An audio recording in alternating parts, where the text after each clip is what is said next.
Good morning, students, and welcome to another online biology classroom of St. Michael's Academy. Today, I am going to discuss the last part of excretory products and their elimination. So, let's start.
Now, the next topic and last topic of this chapter is dialysis. What is dialysis and what is its principle? Dialysis works on the principles of the diffusion of solutes and ultrafiltration of fluid across a semi-permeable membrane. Diffusion is a property of substances in water. Substances in water tend to move from an area of high concentration to an area of low concentration. You can see the diagram. Diffusion process has been clearly shown over here. Pink colored particles are solute particles and the white particles are solvent particles, so that you can differentiate between solute and solvent. So diffusion is actually movement of solute molecules from an area of higher concentration to an area of lower concentration. So you please see that solute molecules are moving. Or now the types of dialysis. There are three different types of dialysis. First one is hemodialysis. It is the most common type of dialysis. You can see it in the first diagram. Hemodialysis has been shown. Next one is peritoneal dialysis. Peritoneal dialysis involves surgery to implant a peritoneal dialysis or PD catheter into your abdomen. So in the second diagram, you can see this process, that is peritoneal dialysis. And the third one is continuous renal replacement. Continuous renal replacement therapy or CRRT. See the third diagram, you will understand the mechanism of CRRT. Now, you please consult your book, your own book, so that you will understand it better.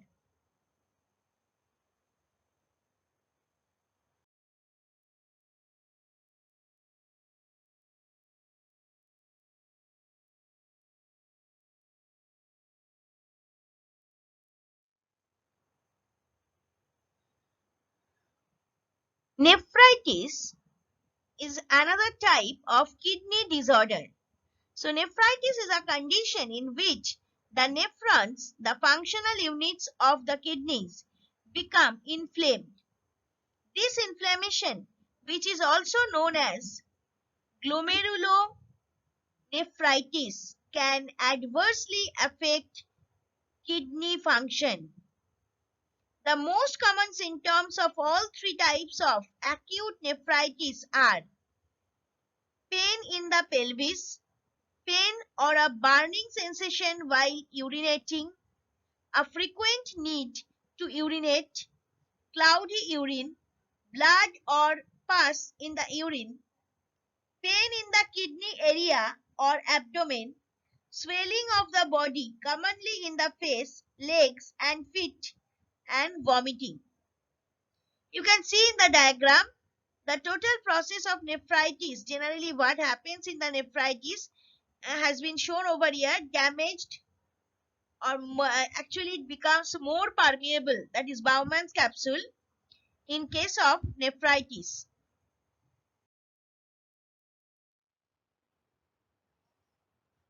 Another type of kidney disorder is kidney stones or renal calculi.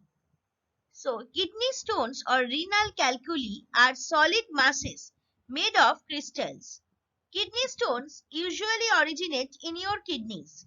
However, they can develop anywhere along your urinary tract, which consists of these parts. Next, most kidney stones are calcium stones, usually in the form of calcium oxalate. Oxalate is a substance made daily by your liver or absorbed from your diet. Certain fruits and vegetables, as well as nuts and chocolate, have high oxalate content. Now you can see in the diagram, blue color kidney stones has been shown in the hilum portion of the kidney. From this portion, they may come in the urinary tract to the urinary bladder also, or else they'll stay over there.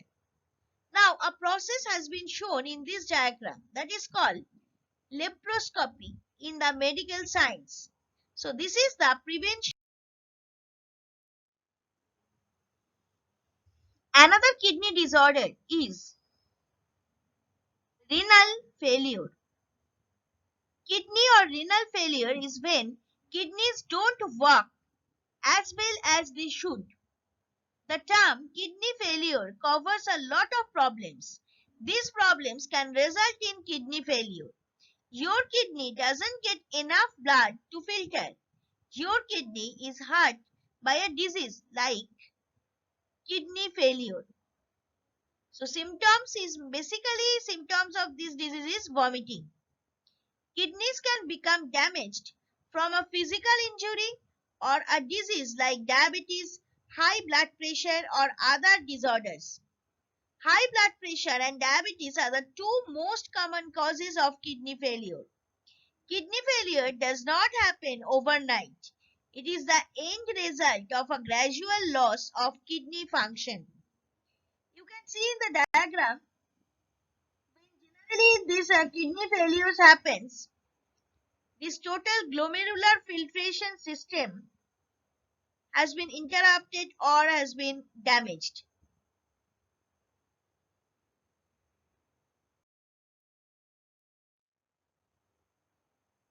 What is kidney disorder? Kidney disorder actually are the diseases of kidneys. First kidney disorder that I am going to discuss over here, that is uremia. Uremia is a raised level in the blood of urea and other nitrogenous waste compounds that are normally eliminated by the kidneys. What are the signs and symptoms of uremia? Classical signs of uremia are progressive weakness and easy fatigue, loss of appetite due to nausea and vomiting, muscle atrophy, tremors,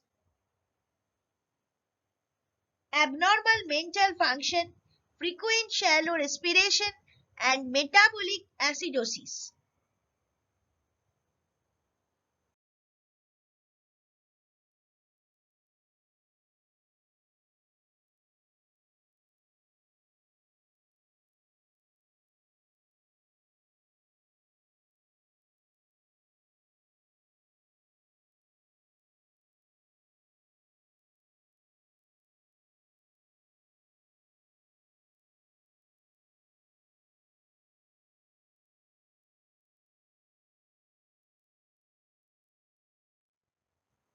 For any doubts or queries, please email me at sudeshna1.sma@outlook.com. We also welcome your responses by way of your views and feedback on the PPTs or videos at feedback.stmichaelsacademy @gmail.com. So thank you students and have a nice day.